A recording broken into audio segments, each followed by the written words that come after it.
Good afternoon, students. Today we are here with another topic of SST, class 9th. First chapter, the story of village Palampur from economics. Students, second video है. First video में मैं आपको production के factors बता चुकी हूँ. ये chapter जो है एक स्टोरी है विलेज पालमपुर, जो कि एक हाइपोथेटिकल विलेज है. स्टार्टिंग में बता रही हूँ एक हाइपोथेटिकल विलेज है, मीन्स हमने सोचा हुआ है, इसको इमेजिन किया हुआ है, और इस विलेज के थ्रू ही हम प्रोडक्शन एक्टिविटीज यानी जो इकोनॉमी की एक्टिविटीज हैं उनको स्टडी कर रहे हैं. ये विलेज इंडियन विलेजेस को रिप्रेजेंट कर रहा है एक तरह से, कि किस तरीके से जो इंडियन विलेजेस हैं वहाँ पे लोग अपने लाइवलीहुड के लिए क्या क्या काम करते हैं, किस तरीके से प्रोडक्शन करते हैं, और किस तरह से उनकी production activities time to time improve हो रही हैं, किस किस चीज़ से उनकी प्रोडक्शन एक्टिविटीज जो है वो इफेक्ट हो रही हैं. मैंने जो सेकंड टॉपिक था वो आपको फर्स्टली कराया था प्रोडक्शन के फैक्टर्स, क्योंकि वो काफ़ी इंपॉर्टेंट था. अगर फैक्टर्स आपको क्लियर हो जाते हैं तो आप बाकी के चैप्टर को काफ़ी अच्छे से समझ सकते हैं.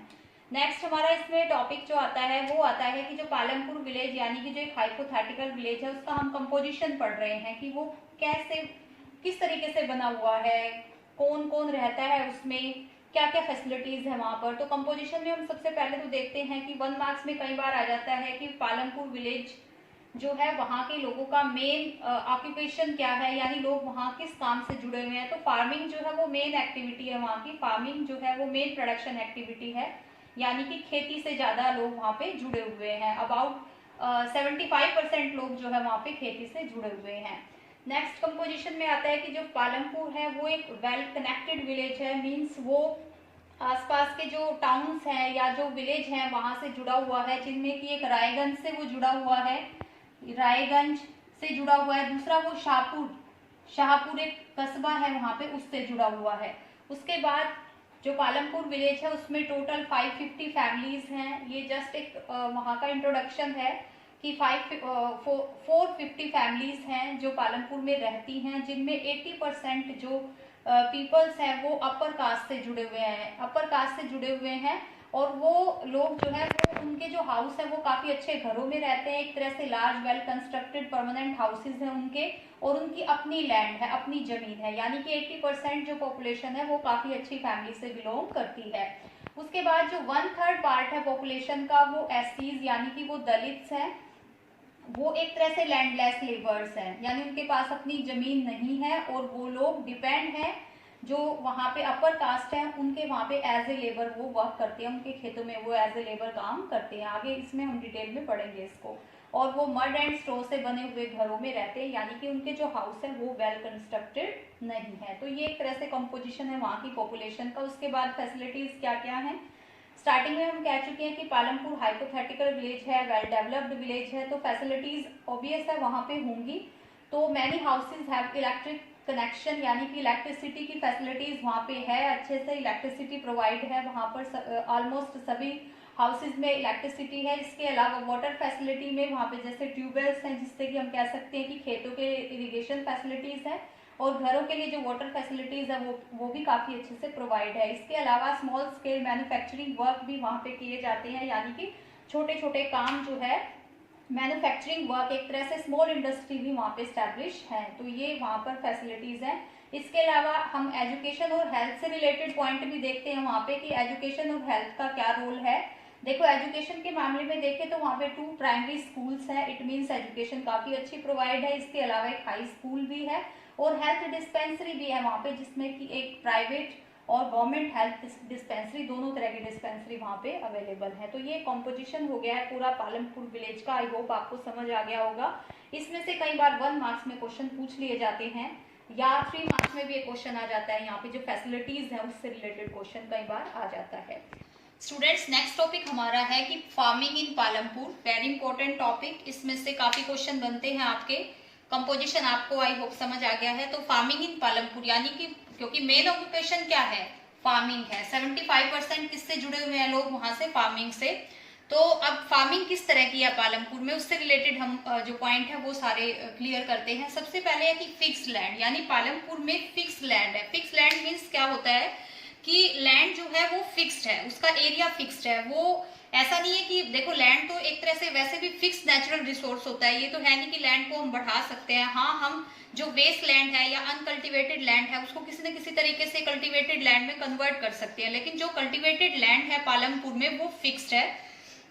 और कुछ एक वेस्ट लैंड को वहां पे कल्टिवेटेड लैंड में कन्वर्ट किया गया है, लेकिन ऐसा नहीं है कि बहुत सारी लैंड वहां पे हो गई है या जमीन जो है बहुत तैयार हो गई है खेती के लिए। तो ये एक तरह से कॉन्स्ट्रेंट है वहां पे, ये एक रुकावट है कि फिक्स लैंड है वहां की। इसके अलावा देखिए स्टूडेंट्स, जो ह्यूमन नीड्स है वो बढ़ती रहती हैं और वो प्रोडक्शन यानी अपनी लाइवलीहुड को अच्छा करने के लिए वो प्रोडक्शन एक्टिविटीज को बढ़ाना भी चाहता है, लेकिन क्योंकि मेन ऑक्यूपेशन वहां पे एग्रीकल्चर से रिलेटेड ही है तो लैंड उनकी फिक्स्ड है।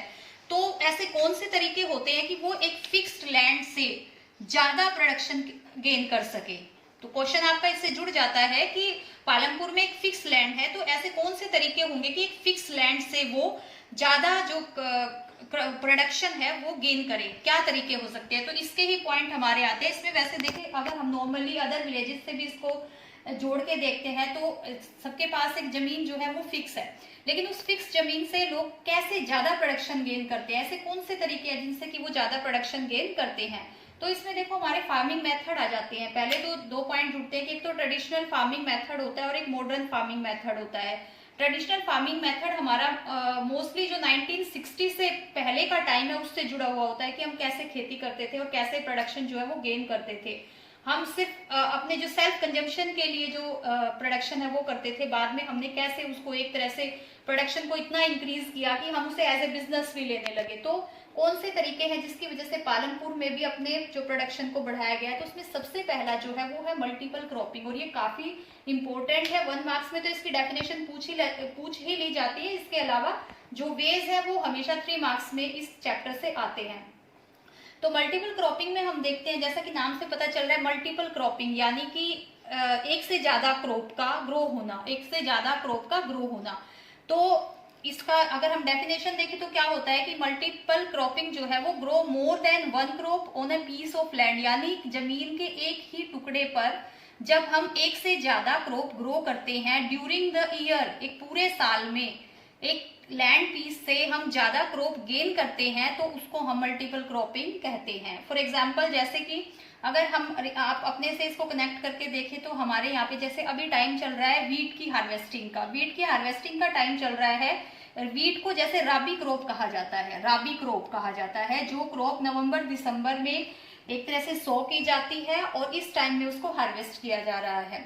तो इसके बाद हम क्या करते हैं, after the harvesting of wheat हम क्या करते हैं, जो अदर क्रॉप है उसको हम ग्रो करते हैं, जिसमें हमारे राइस आ जाती हैं, जैसे पैडी क्रॉप हो गई। इसके अलावा जो जवार बाजरा ये वाली क्रॉप हो गई। सेम चीजें पालमपुर में भी होती हैं, यानी कि वो जब रबी क्रॉप को भी हार्वेस्ट किया जा रहा है तो उसके बाद वो उसमें जवार बाजरा जैसे पैडी क्रॉप है उसको खारिफ क्रॉप कहा जाता है। देखो जो क्रॉप्स होती है उनको डिवाइड करती है हम, एक तो राबी क्रॉप होती है, एक तो राबी क्रॉप, एक खारिफ क्रॉप होती है, और उसके अलावा जो बीच की क्रॉप होती है जिनको हम बीच में जैसे ग्रो कर लेते हैं मिड में, उनको हम कहते हैं जायड क्रॉप। तो जैसे जवार बाजरा वगैरह क्या होगी, एक तरह से जायड क्रॉप्स हो गई। तो ये सारी चीजें पालमपुर में की जाती हैं, यानी कि प्रोडक्शन को बढ़ाने के लिए वहां पे किया जाता है। ये राबी क्रॉप को ग्रो किया जाता है, उसके बाद वीट का अच्छे से प्रोडक्शन होता है वहां पर। जवार बाजरा जो है वहाँ की एक तरह से पैडी क्रॉप है, जिनको कि जैसे कैटल फीड के लिए यूज किया जाता है, यानी जो एनिमल्स है वहाँ पे उनके लिए, उनके खाने के लिए ग्रो किया जाता है। रेनी सीजन में वहाँ पे खारिफ की क्रॉप ग्रो की जाती है। इसी तरह से वीट का काफी ज्यादा प्रोडक्शन होता है, और बाकी अपने कंजप्शन को रखकर, जितना लोगों को जरूरत है उतना वीट अपने पास रखकर, जो रेस्ट ऑफ वीट होता है यानी जो बचा हुआ वीट होता है उसको वो जो रायगंज वहां पे शहर उनके वहां पे लगता है उसकी मार्केट में सेल कर देते हैं। इसी तरह से वहां पर अब जो रिमेनिंग लैंड है उनकी, जैसे इस मल्टीपल क्रॉपिंग कर रहे हैं, इसके अलावा जो कुछ रिमेनिंग लैंड उनकी है उसपे वो शुगर केन ग्रो करते हैं। शुगर केन ऐसी क्रॉप होती है जिसको कि मतलब एक टाइम बोर्न क्रॉप होती है। ये जैसे काफी जैसे 1 ईयर में रेडी होती है, इस तरीके से मतलब इसको टाइम पीरियड काफी लगता है। तो वहां के लोग ये क्रॉप भी ग्रो करते हैं और उससे जो जागरी है वो तैयार किया जाता है और उसको बाद में जो शाहपुर की मार्केट है वहां पे वो सेल करते हैं। यानी वो जो क्रॉप वहां पे ग्रो कर रहे हैं उसको एज ए बिजनेस भी वो लेते हैं, एक तरह से अपना एक्स्ट्रा प्रोडक्शन वो लोग कर रहे हैं। तो ये प्रोडक्शन एक्टिविटी वहां की इस तरह से जो फार्मिंग से रिलेटेड है वो चलती है।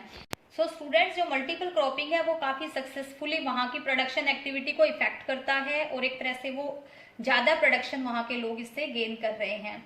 तो अब जो इसी से जुड़ा हुआ एक छोटा सा टॉपिक है, क्योंकि मैं इसी पॉइंट को क्लियर कराऊंगी, रिमेनिंग जो इसके पॉइंट्स हैं वो मैं नेक्स्ट वीडियो में हम कंटिन्यू करेंगे, क्योंकि मल्टीपल क्रॉपिंग काफी एक लेंथी पॉइंट है इसका। अब जो मल्टीपल क्रॉपिंग वहाँ पे होती है वो इतना सक्सेसफुली कैसे है, उसके पीछे क्या रीजन है कि मल्टीपल क्रॉपिंग काफी सक्सेसफुली वहाँ काम कर रहा है। तो इसके पीछे रीजन क्या है कि वहाँ पर इरिगेशन फैसिलिटीज काफी अच्छी हैं। पालमपुर विलेज में इरिगेशन फैसिलिटी, यानी वहाँ पे ट्यूबवेल के थ्रू इरिगेशन होता है, ट्यूबवेल्स के थ्रू इरिगेशन होता है। जो पर्शियन व्हील, पहले देखो पर्शियन व्हील से इरिगेशन होता था पहले, उनको हिंदी में वो बोलते हैं रहट होते थे, रहट ही बोलते थे उनको, उनके थ्रू एक तरह से इरिगेशन वर्क होता था। लेकिन अब जैसे इलेक्ट्रिसिटी वहाँ पे आ गई है तो ट्यूबवेल फैसिलिटी से जो इरिगेशन है वो काफी अच्छे से हो रही है। इसकी वजह से मल्टीपल क्रॉपिंग जो है वो काफी सक्सेसफुली हो रहा है, क्योंकि सिंचाई की सुविधा अगर अच्छी होती है तो मल्टीपल क्रॉपिंग आप गेन कर सकते हो।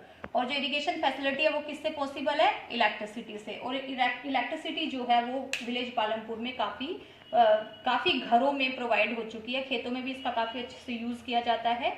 तो ये पॉइंट हमारा आई होप आपको समझ आ गया होगा कि मल्टीपल क्रॉपिंग से कैसे पालमपुर विलेज अपनी प्रोडक्शन एक्टिविटी को बढ़ा रहा है। इसके नेक्स्ट पॉइंट्स जो है नेक्स्ट वीडियो में कंटिन्यू करेंगे। और अभी इसी जितना आपका टॉपिक हो गया, क्योंकि आई होप काफी टॉपिक आपको समझ आ गया होगा, तो मैं आपको 1 मार्क्स के क्वेश्चन इस चैप्टर से दे रही हूँ। आपने अपनी नोटबुक पे राइट करने हैं। और 9th क्लास बी अटेंटिव, आप अपने चैप्टर को लेके अटेंटिव रहिए और अपने जो आपको असाइनमेंट दी जा रही है या जो आपको ये नोट्स एक तरह से प्रोवाइड हो रहे हैं इनको राइट डाउन करने की रफ नोटबुक में एटलीस्ट कोशिश कीजिए। सो आपके क्वेश्चंस हैं ये।